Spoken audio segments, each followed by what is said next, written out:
મિત્રો, good news ગુજરાતમાં આજે આપણે જઈશું એવા ગામમાં જ્યાં છે દૂધ, ખાંડ અને થોડી મહેનત. નવાઈ લાગીને? આ છે અમરેલી જિલ્લાના દેવકી ગાલોલ ગામના થાબડી પેંડાની વાર્તા. નાની શરૂઆત, પણ આજે 80થી વધુ દુકાનોમાં ફેલાયું છે મીઠાશનું સામ્રાજ્ય અને ગામના ખૂણે ખૂણે છે થાબડી પેંડાની મહેક. તો ચાલો દેશ વિદેશમાં ફેલાયેલી આ ગુજરાતી મીઠાશને માણવા પહોંચીએ. પેંડા અમારે રાજાશાહી વખતથી બને છે. મારા 35 વર્ષથી આ દુકાન છે. રાજાશાહી વખતની દુકાન છે. અમે બે ભાઈ અત્યારે ધંધો કરીએ છીએ. અહીંયા બધાને રોજી રોટી સારી મળે, બળતણની મજૂરી સારી મળે, બધાને બળતણ મજૂર વર્ગને પણ ફાયદો થાય અને પશુપાલકોને પણ સારો દૂધના ભાવ મળે અને દૂધ અહીંયા ગામમાં વેચાઈ જાય. અમે જેતપુરથી આવીએ છીએ. અમે વિસાવદરમાં માતાજી દેવીના દર્શન કરવા જઈએ છીએ. અમે આવતા ને જાતા અમે અહીંથી જ અમે પેંડાને લઈ જઈએ છીએ. પેંડા ખૂબ જ વખણાય છે ને સરસ ચોખ્ખા ને એકદમ શુદ્ધ ઘીમાં હોય છે, એટલે એને બહુ સરસ. ને અમે દર વખતે આ રસ્તે નીકળીએ એટલે થાબડીના પેંડા લઈને જ જઈએ. પેંડા બનાવી, થાબડી પેંડા, સ્પેશિયલ પેંડા, સફેદ પેંડા, કેસર પેંડા બનાવી, પછી ટોપરા પાક, પનીર લાડુ, ખજૂર પાક એ તહેવાર નિમિત્તે બનાવી. દૂધ આજુબાજુના ગામડાનું આવે, આમ તો ઠેઠ ગીર સુધીનું દૂધ આવે. ખાસિયત એ છે કે અમારા પેંડો લાલ કણી વાળો જ હોય. દેવકી ગાલોલ જેતપુર બગસરા હાઈવે પર આવેલું આ ગામ માત્ર ગામ નથી, આ છે થાબડી પેંડાની રાજધાની.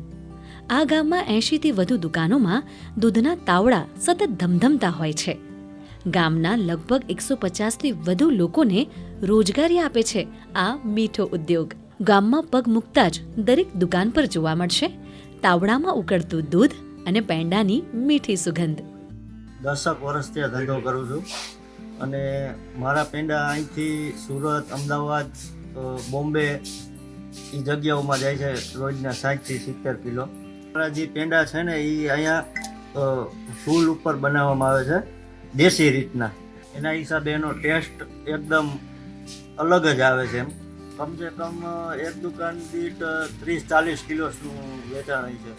થાબડી પેંડા બનાવવાની રીત પણ એટલી જ ખાસ છે. લાકડાની ભઠ્ઠી પર દૂધ ઉકાળવામાં આવે છે, પછી તેમાં ખાંડ, પતાસા અથવા સાકર ઉમેરવામાં આવે છે. થોડા સમય પછી ફટકડી નાખી દૂધને ફાડવામાં આવે છે. ત્યારબાદ દૂધનો રંગ સોનેરી જેવો થાય ત્યારે તેને ચોકીમાં ઢાળી અલગ અલગ આકાર આપવામાં આવે છે અને બસ તૈયાર છે. કોઈ પણ ભેળસેળ વગરના ચોખ્ખા દૂધમાંથી બનેલા ગરમા ગરમ થાબડી પેંડા. સંપૂર્ણ આહાર એટલે કે દેશી ગાયનું દૂધ તથા સાકરમાંથી બનાવવામાં આવતી અત્યંત ન્યુટ્રિટિવ વાનગી એટલે થાબડી પેંડા, જે ઇઝી ટુ ડાયજેસ્ટ છે અને બહુ જ ન્યુટ્રિટિવ વેલ્યુ વાઇઝ બહુ જ હાઈ છે. કોઈ બી જાતના આર્ટિફિશિયલ ફ્લેવર, પ્રિઝર્વેટિવ તથા કલર વગર બનાવવામાં આવે છે. તેથી જ એકદમ ઇઝી ટુ ડાયજેસ્ટ આપણે કહી શકીએ છીએ. એથ્લેટ્સ, ચિલ્ડ્રન તથા કોઈએ ફાસ્ટ કર્યો હોય ત્યારે ખાસ ખાવા જોઈએ, કારણ કે ઇન્સ્ટન્ટ એનર્જી આપે છે. તેમજ આ પેંડામાંથી ભરપૂર માત્રામાં એનર્જી, પ્રોટીન, કેલ્શિયમ, માઇક્રોન્યુટ્રિયન્ટ્સ જેવા કે ફોસ્ફરસ, મેગ્નેશિયમ, સોડિયમ, ઝીંક તથા મલ્ટીવિટામિન અને વિટામિન ડી મળી રહે છે. તેથી જ માર્કેટમાં મળતા પ્રોટીન પાવડર તથા પ્રોટીન બાર કરતાં આ પેંડા ખાવા વધારે હેલ્ધી છે. દૂધમાં ખાંડ, સાકર અને પતાસાના આધારે 400થી 600 રૂપિયા કિલો સુધી આ થાબડી પેંડાનો ભાવ હોય છે, જેની માંગ અમદાવાદ, મુંબઈ અને કલકત્તાથી લઈને સિંગાપોર સુધી છે. અને જો ભેજ ના હોય તો આ પેંડા 6 મહિના સુધી સાચવી શકાય છે.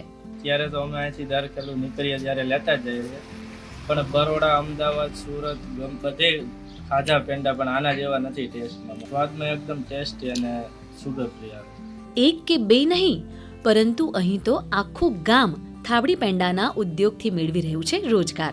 દેવકી ગાલોલે સાબિત કરી બતાવ્યું છે કે ઈચ્છા હોય તો રોજગાર, શાખ અને સ્વાદ બધું એક સાથે શક્ય છે. અહીં પેંડા માત્ર મીઠાઈ નથી, પણ આશાની ચમકતી થાબડી છે. ગુડ ન્યૂઝ ગુજરાત માટે અમરેલીથી હસમુખ રામાણી અને અમદાવાદથી ક્ષમા કામદારનો રિપોર્ટ.